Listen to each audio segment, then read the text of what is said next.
Hi! Nagulat kayo, no? Unang-una, nasan ako? Nasa banyo, malamang. Dahil ito ay, ang tawag kong Dear Te, on the go. Lahat ng sulok ng bahay ko ay gagalawin ko. Mag-video vlog ako, wala kayong pakialam. Kayo na ito nakikinood. Charot! At syempre, nasa banyo tayo. At napansin nyo, napakaganda ko ngayon. Nagagalit ko lang sa concert. Kaya, paligo pa lang ako. Kaya naisip ko mag-vlog. Pinasok ko yung laptop, pak! Yun, wapak! Ito na. So ito lang po ang mga mangilang-uling mga sulat ninyo, mga kaibigan, na sasagutin ko sa aking abot na aking makakaya. Ito po ang Dear Te, Season 2, Part 2 na. Okay, serious time tayo. Ay, para mas serious, hindi ko nakita yung antipara. Pero may nakita akong kakaibang antipara. Ay, maganda ito. Ito. Ang ganda, diba? Para hindi kayo magulo sa aking sa aking mata dahil na palumpalo ang duay ko. Pero wala akong makita. May solusyon dyan. Ayan. Eto pa sa'yo. Wapak! Pak! Ang ganda. Okay. Eto ang problema mula kay Ella G. Siya ay 29 years old at isang taon na siyang kasal. Galit na galit daw siya pag nakakanig siya dati ng mga babaeng binubugbog. Ganyan-ganyan. Pero yun na mismo ang nangyari sa akin, te. Grabe ang kapamugbog niya, talagang gulpi di gulat. Wala akong masabihan ni pamilya ko o kapatid ko, ikaw lang, te. Feeling ko best friend tayo. Anong gagawin ko? Ganito palang feeling na binubugbog. At ano bang, isa ba akong tanga? Or duwag? Or talagang mamahal na kayang titiis? Ella G, alam mo, una-una, hindi ka duwag. Paano maging seryosong tao sa itsura ko? Tagalin ko na nga. Ella G, hindi ka duwag. Ikaw ay isang babae. Ibig sabihin nun, babae ka lang, ang kalaban mo ay lalaki. So, mas malamang lamang siya, di ba? Pangalawa, oo, tanga ka. Dahil para sa akin, hiningi mo advice ko, ito na. Oo, pasensya na po, pero tanga ka. Dahil dapat umpisa pa lang pinagbuhatan ng kamay, hindi na mauulit yan.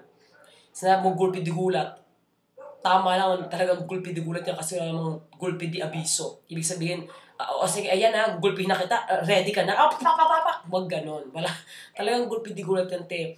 Seryoso, dalawa lang ang kakalabasan yan, te. Pag pinagpatuloy yung ganyan na sinasaktan ka, it's either mapapatay ka ng asawa mo, or magdilim mismo ang paningin mo at siya mapatay mo. Ang pangit. So, pray ka lang. May scoring tayong aso. Very nice. Mag-pray ka lang at dapat sabihin mo yan. Huwag sa akin. Hindi mo kaano-ano. Touch ako mula po yung hanggang talampakan. Pero dapat sabihin mo yan sa close mo, kaibigan, na sa iyong pamilya. Dahil ang pamilya mo, hindi ka iiwanan yan. Isubong mo sa bantay bata, sa barangay, sa face-to-face. Bahala ka. Basta kay President Noynoy ngayon, kailangan mo sabihin niya dahil ang babae minamahal, hindi sinasaktan. Okay? So, dapat, sana, wish ko lang, isabihin mo na sa unang-una sa mga magulang mo. At please, sana hindi maulit. Okay, next. Eto, ang tanong. Ang nakakatawang tanong galing kay Gail. Te, pag nagka-boyfriend ka na ba, may time pa rin ba mag-vlog? Baka kasi mawalan ka na ng time. Sana wag ka na mag-BF para sa amin. Salamat, Gail. At parang ang tanong mo na may kasamang sumpa. Gail, para lang malaman ako po ay 5 years ng single, sarado na ito. Teklat na lang yung puso ko. Yon. Maliwanag lang. Huwag ka mag-alala, Gail, hanggat kaya pa ng aking mga ugat sa kamay at daliri ko mag-type. Hindi ako mag-asawang magsulat. At hanggat nakakatingin pa ako ng diretsyo sa kamerang ito, sa laptop, ay hindi ako mag-asawa mag-video vlog. At hanggang hindi pa rin nagkatapos ang pagpadala niya mga sulat, hindi talaga ako titigil dahil therapy ko na rin ito. Tinong parang sino man taong matino ang gagawin ko. Andito ako ngayon sa banyo, parang tanga naka-fully makeup. Ako lang. Okay.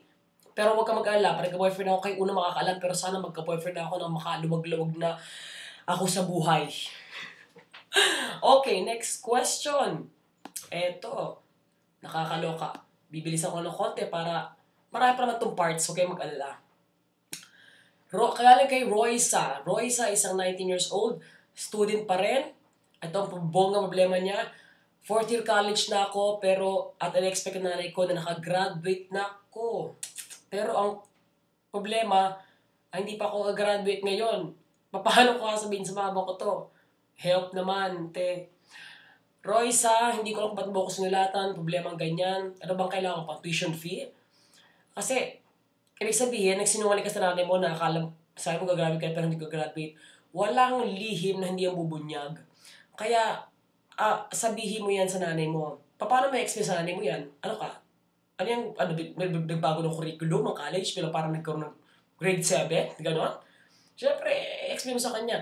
At kasalanan mo yan. Ulit natin mga gulat, iintinding tayo yan. Tanggapin mo lahat ng mga pait na sabihin sa'yo tulad ng abdo, atay, ampalaya, lahat, kahit masakit, sugat.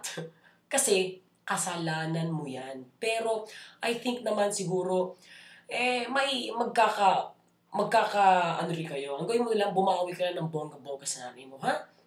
Sana makatapos ka. Kaya, feeling ko kasi malayo marating mo, kaya ngayon pa lang, maglakad ka na.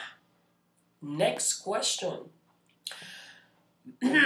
Galing kay Mary. Mary, ang tanong ang kanyang problema ay meron akong guy at minsan nag-uusap naman kami na meron akong gusto na someone na siya pinutunguan.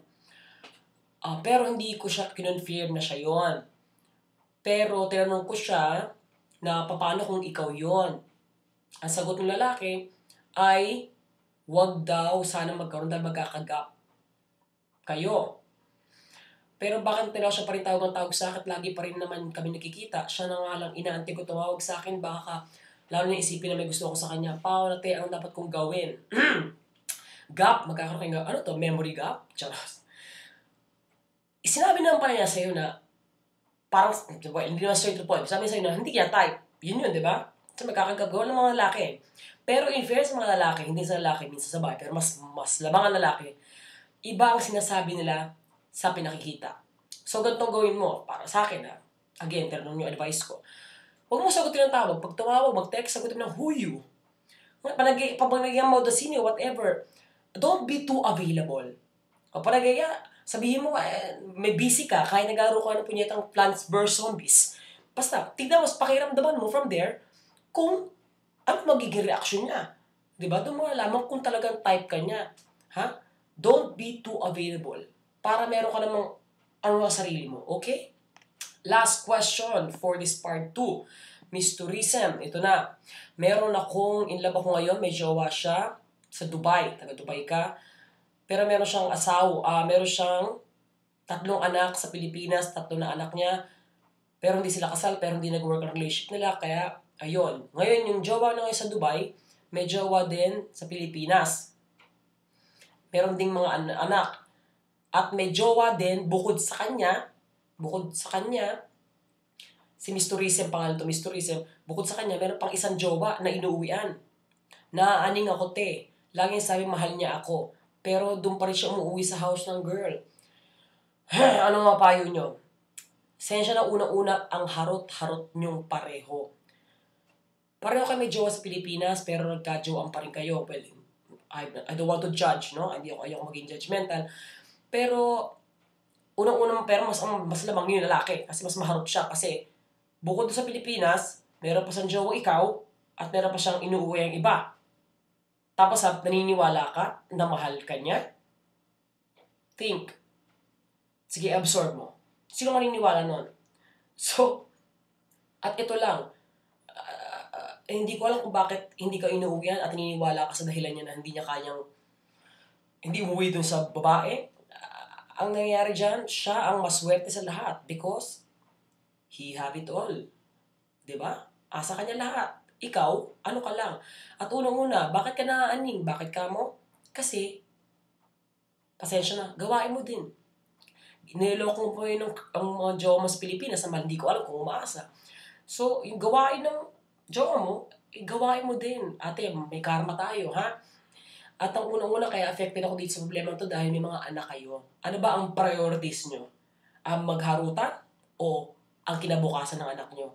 Huwag nyo pong in the end, wala kayong ginagago kundi ang sarili nyo. Kaya sana ayusin nyo ang buhay nyo. At I pray Magdasal ka din na ma-resolve yung problema nyo. Kasi harutan lang naman yan. Diyos ko, love. Ewan ko din. May mga anak na kayo. So hanggang dito na lang mga kaibigan. Live via Bluetooth. Dito sa aking banyo. Abangan nyo ang aking next vlog. Kung saan naman. Kaabang-abang talaga. Ako po ang inyong nagmamahal at tumitindi. At palong-palo ang makeup ngayon. At maliligo na in a while. Na si Kay Brosas. Signing off. Till next time. I love you all. Ako po. Si Te. See you soon.